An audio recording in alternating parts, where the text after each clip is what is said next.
Madhuri. And today, let us try to understand the applications of trigonometry. Okay, if you have to get interest in working out trigonometry, it's all the more essential for you to know why should we do this actually? Where do we use it? And what's the advantage of learning trigonometry? I give you a few instances, of course, where the applications are found. Okay, it seems to be very simple, but they're sensible, of course, if you can understand. You get a little interest in trigonometry. The first of them, suppose you have some tower, okay, an electric pole, a spire of a church, or it can be any flag post. So any of them which are, like standing tall, vertical and all that, if you need to find the height of that, it's an electric pole. The only option you have is you have to climb the pole. Okay, there's no point otherwise where you can find out. But trigonometry helps you to determine the height of the pole without climbing it. That's the biggest advantage of trigonometry.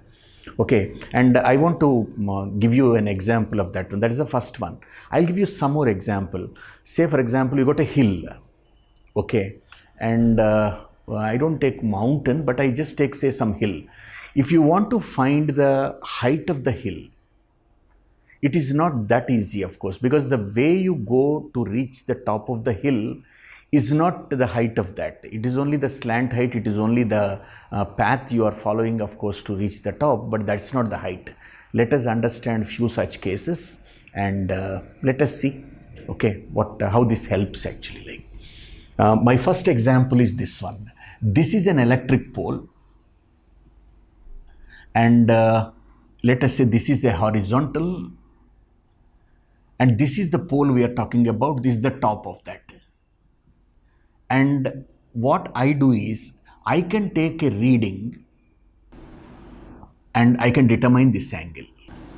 So this is your normal vision, and sometimes if you have to look up something on the top, a bit above, so you take a device called a goniometer and just you look up. You know the angle of elevation, okay, the angle through which you have to raise your vision so that you can see the top. So I can find out this angle using a small device, and this is the height I have to determine, but I can calculate this is my point of observation and this is the base of the electric pole, and I can get this A. So if I can understand this theta, H and A, the relation between them, I can find out this H. How do I know that? Because the tan of this angle is opposite side by adjacent side. So tan theta is equal to H by A. And I need to find out H, and that will be A times tan theta. H equals A times tan theta. This is the advantage of finding the height of the electric pole without climbing it. I can find out H if I know A, if I know this angle theta, because I can find out tan theta, and that's a simple substitution.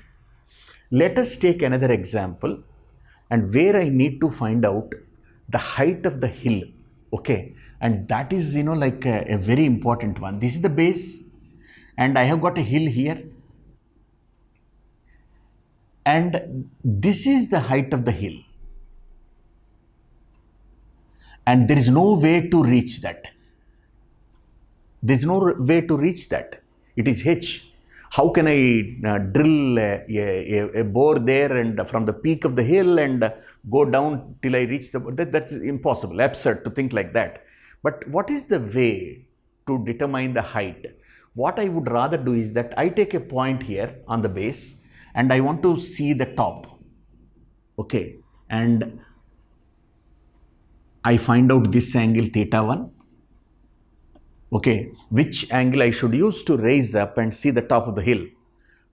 And then what I do, proceeding is always moving forward. I can do that. And the receding is moving back. I just move back by known distance. Maybe by 50 meters or 100 meters, I move back. So let us say I just move back from here. This is my first point of observation and this is my second point of observation. And from here, I see the same top once again.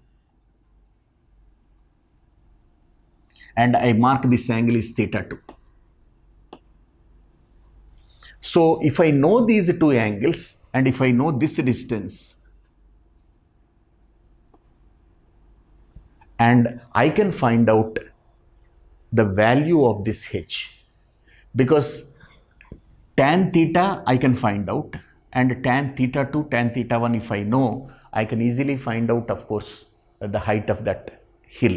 Let me understand. Imagine for some time this is x. It may not be necessary immediately for you, like tan theta 1 is equal to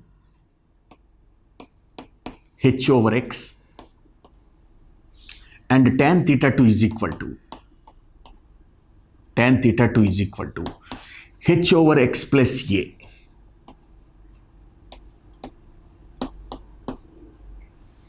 And I can eliminate x. I mean, this x can be eliminated.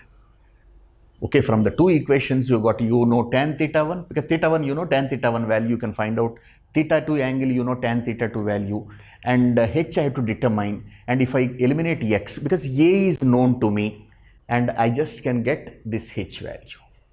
Okay, this is another way of advantage of using trigonometry. We can find the height of the hill, which is otherwise impossible. There is no way you can find out the height of the hill. So next one I tell you, let us say there is a river. Okay, there is a river. This is the width of the river. I say A and B, and you have a tower on the other banks of the river. So let me say there is a tower this side I am taking. There is a tower here. On one of the banks of the river there is a tower. So what I would rather do is that from this I can find out the angle of elevation. Say this is theta 1. This is all water. This is river, width of the river. And this is a tower, okay, which is on the other banks. And I move back and I can find out the angle once again. And if I can understand this distance and width of the river, let us say B, I just take here B, and height of the tower is h. So I just take out this river so that you can see the values there. Okay, so my point here is I can find out the width of the river and height of the tower which is on the other banks, and without crossing the river.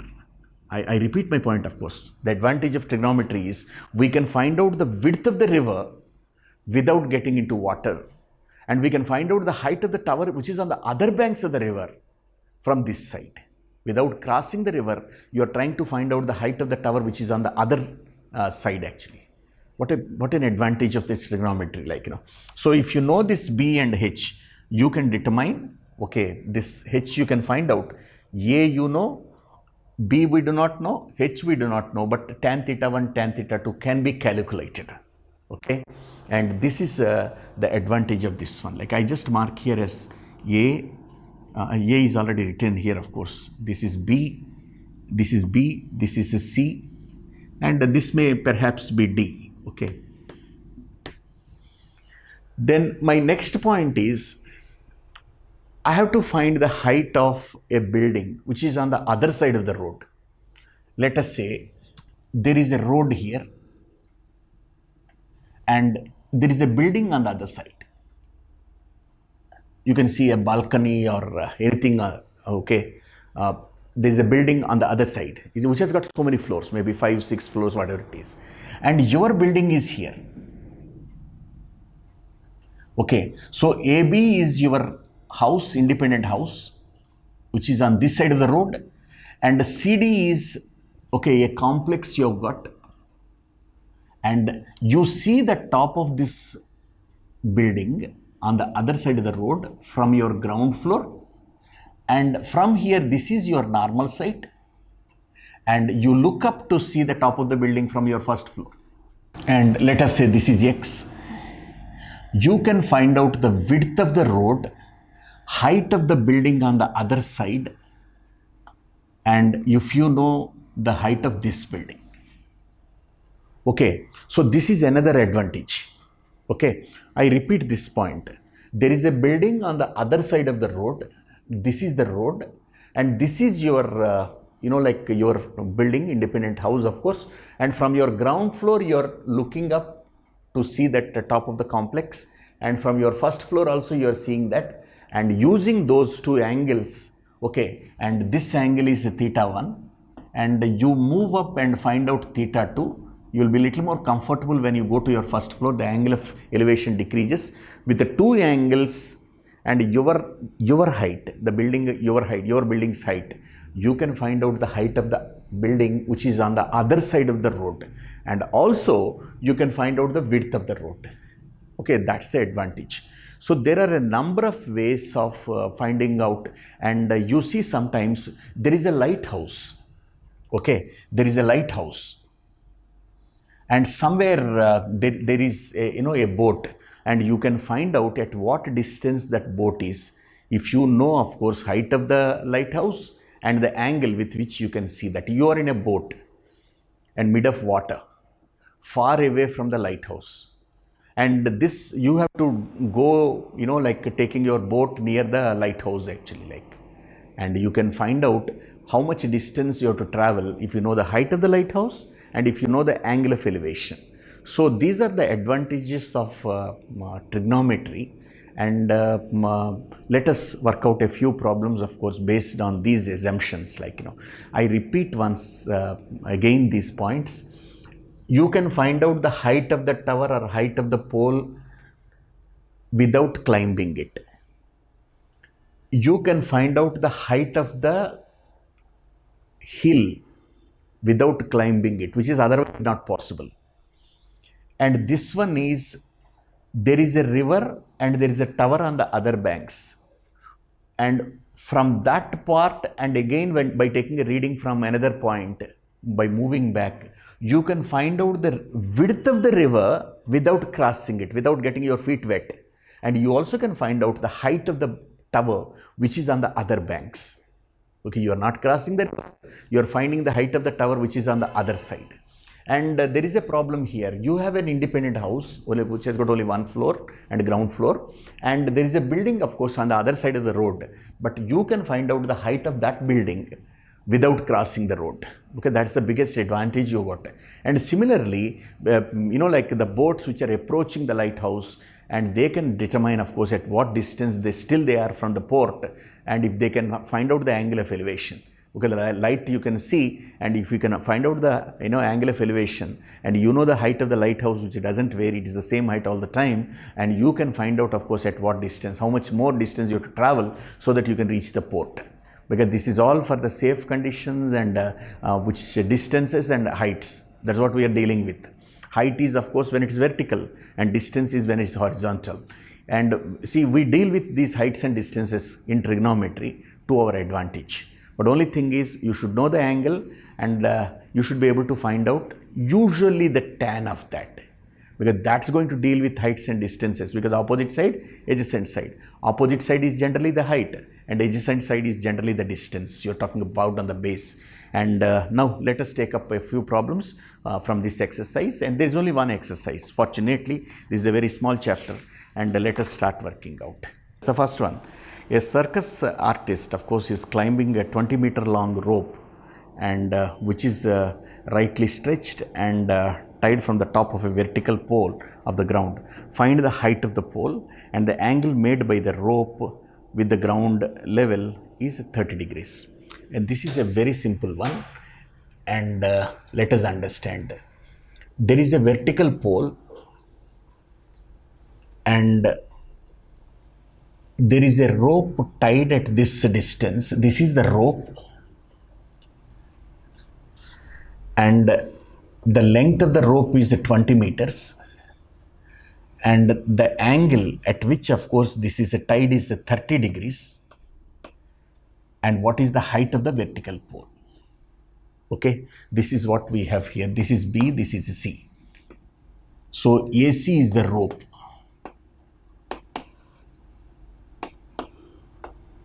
And AB is the vertical pole. I mark my A here like AB, vertical pole. And you need to determine that H, as simple as that. But which trigonometric ratio helps me? Because opposite side I need to find out. Hypotenuse is given. So sine I will take. So sine 30 degrees is equal to opposite side by hypotenuse, H over 20.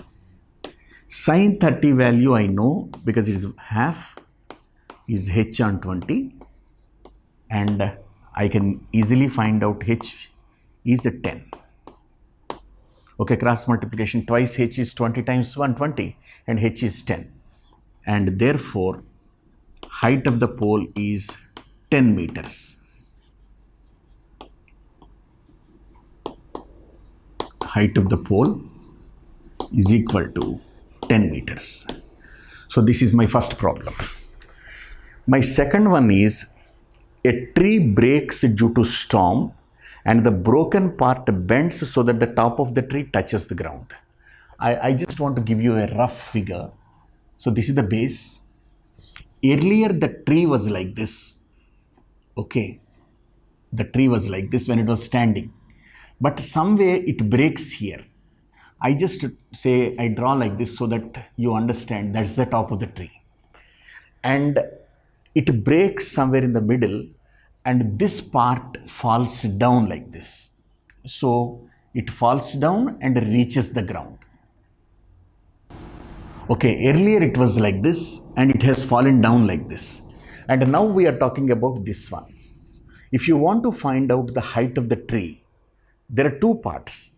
This part and this part you must add, and that's the tree. It was earlier like. But now this is the present condition. But you are given some clues actually. Okay, touches the ground making an angle 30 degrees because this angle is 30 degrees now. Number one. So that makes an angle 30 degrees, and the distance between the foot of the tree and to the point where the top touches the ground is about 8 meters.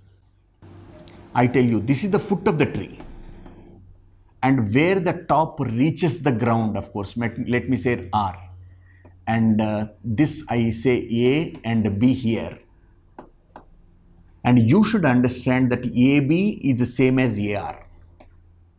AB is equal to AR, and R is where, okay, and top of the tree. Top of the tree reaches the ground at that point. Reaches the ground.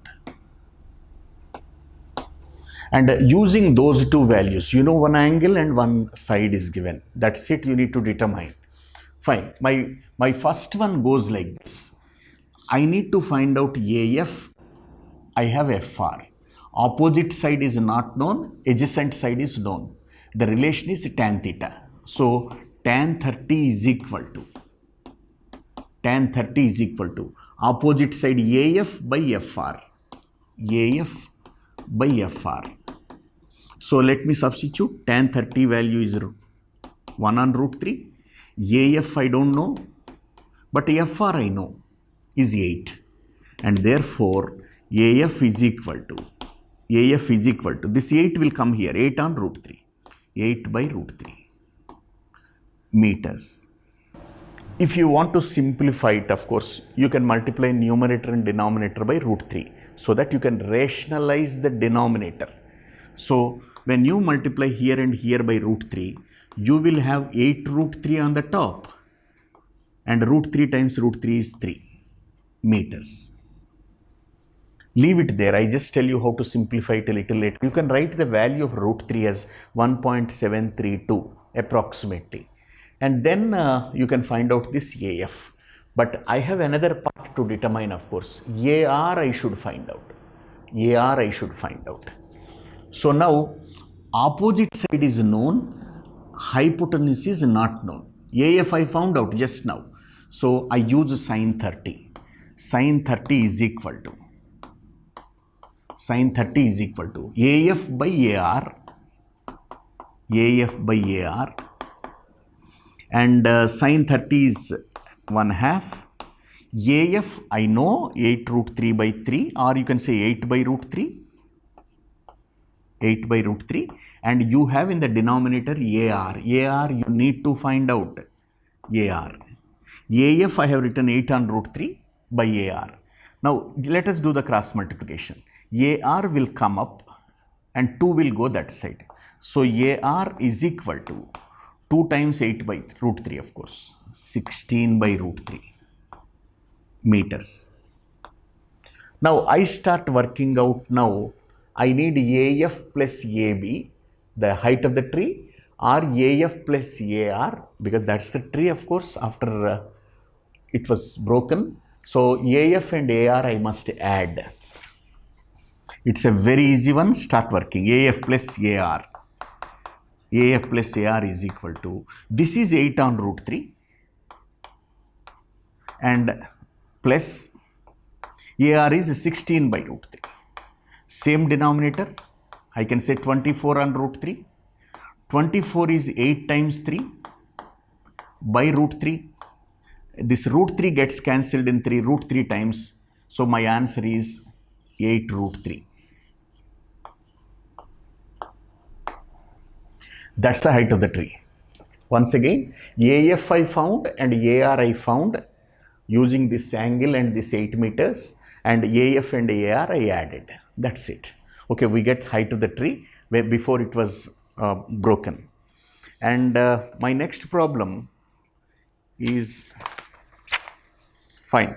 There is a statue, 1.6 meters tall, stands on the top of a pedestal. Means there is a pedestal and there is a statue. Okay, and from angle of elevation of the top of the statue is 60 degrees, and the same point, from the same point, the angle of elevation of the top of the pedestal is 45 degrees. Okay, there are two things here. Find the height of the pedestal. Okay, and let me draw, and this is an easy problem, not much difficult. Okay, see, this is your base, this is a pedestal, and to say it's a pedestal, I just make it a little thicker, and there you have a statue on that pedestal. Okay, and from here you are watching, and when you watch the top of the statue, the angle of elevation was 60 degrees. You must raise your head by 60 degrees. Assuming that your height is negligible, remember that, don't say that you have to count your height also, maybe 1.5 meters or whatever it is. From the same point, when you looked at the top of the pedestal, because the angle of elevation is, this is 45 degrees. And let us identify, there are, AB is the pedestal, BC is the statue, and you are watching from a point P. If you can understand, the work is done. Let us say this is my third problem, and about this tree, this is problem number 2. Fine. And now a statue which is 1.6 meters tall, that's what is given to us. So this is 1.6. Let us say this horizontal distance is x and this is height of the pedestal h. Okay, let the height of the pedestal, which you need to find out, let the height of the pedestal,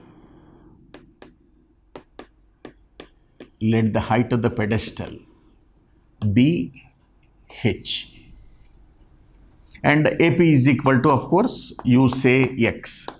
Say, start. Tan 45 is equal to, tan of this angle is equal to, it is the relation between opposite side and adjacent side, h by x. But tan 45 value is 1. It implies something very significant, and h and x must be same. That is the first point actually. Then the next one, again tan only, because this is 60 degrees, the complete angle here. Tan of that angle is opposite side, the complete one, by adjacent side. Tan of 60 is equal to. So my tan 60 is equal to, my tan 60 is equal to h plus 1.6 by x. Okay, the whole thing by opposite side by adjacent side. When you take the 60 degrees, come on, h plus 1.6 by x. Tan 60 value is root 3. So this is my second equation. Fine, done. H plus 1.6 is equal to x times root 3. But mind you, h and x are same. There is no difference. I need to find out h. So I remove this x and I can put h there. So h root 3 is equal to h plus 1.6. h root 3 is equal to h plus 1.6. This h comes this side. I just complete here, like h comes this side, h root 3 minus h, and that is 1.6, and h is a common factor here, root 3 minus 1 and is 1.6, and h is equal to 1.6 by root 3 minus 1. What generally it is done is that they rationalize the denominator by multiplying it with the rationalizing factor root 3 plus 1. What is the advantage there? 1.6 times root 3 plus 1 by root 3 plus 1 into root 3 minus 1. So 3 minus 1, a minus b into a plus b. This 2, 3 minus 1 is 2. This 2 goes here 0.8 times. 0.8 multiplied by 1.732 plus 1, 2.732. Just multiply, you will get the answer. 0.8 of 2.732 will be your answer. Understand the question once again. You have a pedestal which supports the statue. He has given the height of the statue as 1.6 meters. Roughly the height of, like any of you, like 1.6 meters. So tan 45 you use and tan 60 you use. You get two equations. And there are only two variables, h and x. H is the height of the pedestal and x is the distance where you are standing from the foot of the pedestal actually. Okay, that's an easy question. And next I have here, a TV tower stands vertically on a bank of a canal. Okay, TV tower is standing on the bank of a canal. Okay, so this is my problem number 4, textbook sum number 11. A TV tower is standing vertically on the bank of a canal. This is a TV tower and this is a canal. It is standing vertically. This is a tower, of course, TV tower. And from a point on the other bank, directly opposite the tower, the angle of elevation of the top of the tower is 60 degrees. This is the river, this is a canal, and this is a TV tower. There is a point exactly opposite to the tower. From there you are seeing this top of the tower. You found that this angle is 60 degrees. Okay, this is canal. And from another point 20 meters away from this point, on the line joining the point and foot of the tower, the angle of elevation at the top of the tower is only 30 degrees. So from here you have taken a reading, you moved back, and it is only how much distance did you go back is, it's 30 degrees from there, and 20 meters away you went. This is just 20. And you found that the angle of elevation to seeing the top of that tower is 30 degrees here. Same way you can do that. This is x, this is h, and h is the height of the TV tower. Height of the tower is h, and x is the width of the canal. Okay, width of the canal is x. There is one point, of course, which you need to make a note of very seriously is, whenever you move back, the angle of elevation will come down. It can't be as much as 60 degrees because you're moving back. And similarly, when you go that side, angle of elevation will increase, because when you go near that tower, you have to look up, you raise your head. So the angle of elevation increases. If that is just common sense. Now tell me, tan 60 degrees is equal to, opposite side by adjacent side, h on x. So this is root 3. So I know the relation between h and x. I got that h is x root 3. And my next one is, I want to take this 30 degrees and apply the tan of this. Tan 30 is equal to opposite side by adjacent side. So tan 30 degrees is equal to h on x plus 20. That is the adjacent side. And 1 over root 3 is equal to h by x plus 20. And in place of h, I can write x root 3 because this is the second equation. And here I have my first equation. So in place of h, I am writing x root 3. 1 on root 3 is equal to x root 3 by x plus 20. Cross multiplication gives me 3x is equal to x plus 20 and implies x is equal to 10. Because 3x minus x is 2x. 2x is 20. X is equal to 10. Okay, what is x actually? Width of the canal. And what is the height of the tower? 10 times root 3. So here I have two answers. X is equal to 10 and h is equal to 10 root 3. So you have width of the canal, it is a 10 meters, and height of the tower is a 10 root 3. Okay, 10 times root 3 is 1.732. So it will be 17.32 roughly. And from the top of a building, my next question, I'll take off this one. From the top of a 7-meter building, the angle of elevation of the top of the cable tower is 60 degrees. And the angle of depression of its foot is 45 degrees. Determine the height of the tower. Let me see like this. From the top of a 7-meter high building, the angle of elevation of the top of a cable tower is 60 degrees. And okay, there is a building. Okay, this is my fifth question. There is a building here. And height of the building is 7 meters. It's quite big, in fact, like 7 meters. And there is a cable tower here like this. There is a cable tower. And you can join the feet of them. And this is your building. Okay, 7-meter building. From the top of that, okay, from the top of a building, the angle of elevation of the top of the cable tower. From here, this is your normal site. When you are at the top of the building, this is your normal site. You must look up to see the top of the tower. And that's what you are given. And that angle is 60 degrees. So this angle is 60 degrees. And when you look at this, okay, foot of the tower, I repeat, from the top of the building, AB is the building and CD is the tower. Okay, you can mark some point here E. From here, when you are seeing the foot, you have angle of depression and this angle is 45 degrees. Okay, with the normal vision, you have to look down to see the foot, and foot is at C. And the question here is, what is that you need to determine? Determine the height of the tower. Height of the tower means this plus this you have to find out. Okay, and let us understand how it is done. This is 7, therefore this is also 7 until this, up till this E. And the remaining this height, I must find out, that's H, only till here. So height of the tower will be H and also this 7. Okay, if you can remember that.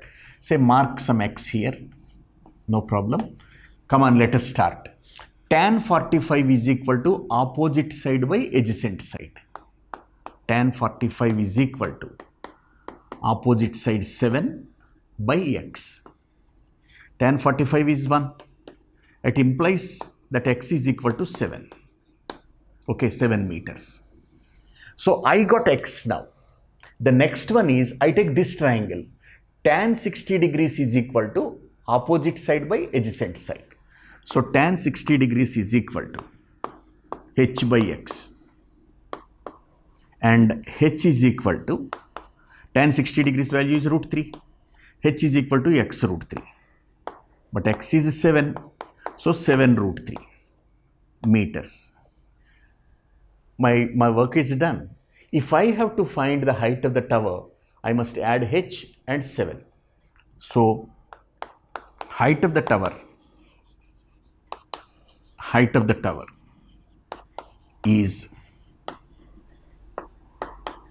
h plus 7, but h is 7 root 3. 7 root 3 plus 7. 7 times root 3 plus 1. 7 times, this is 1.732 plus 1. You just have to multiply 7 times 2.732 meters.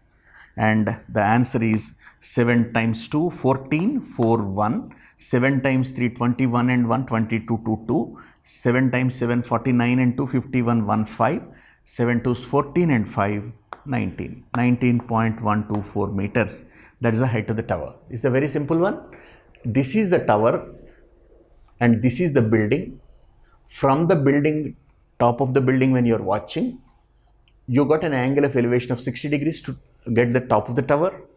But this is your normal vision. You are looking down to see the foot of the tower. This is called angle of depression. And that is what we have here. And that completes our applications of trigonometry. Okay. And we have learnt that we can use the trigonometric ratios and values of trigonometric ratios for some specific angles, and all the distances were taken along x-axis and heights are taken along y-axis, and whatever variables of course you have got, you can find out.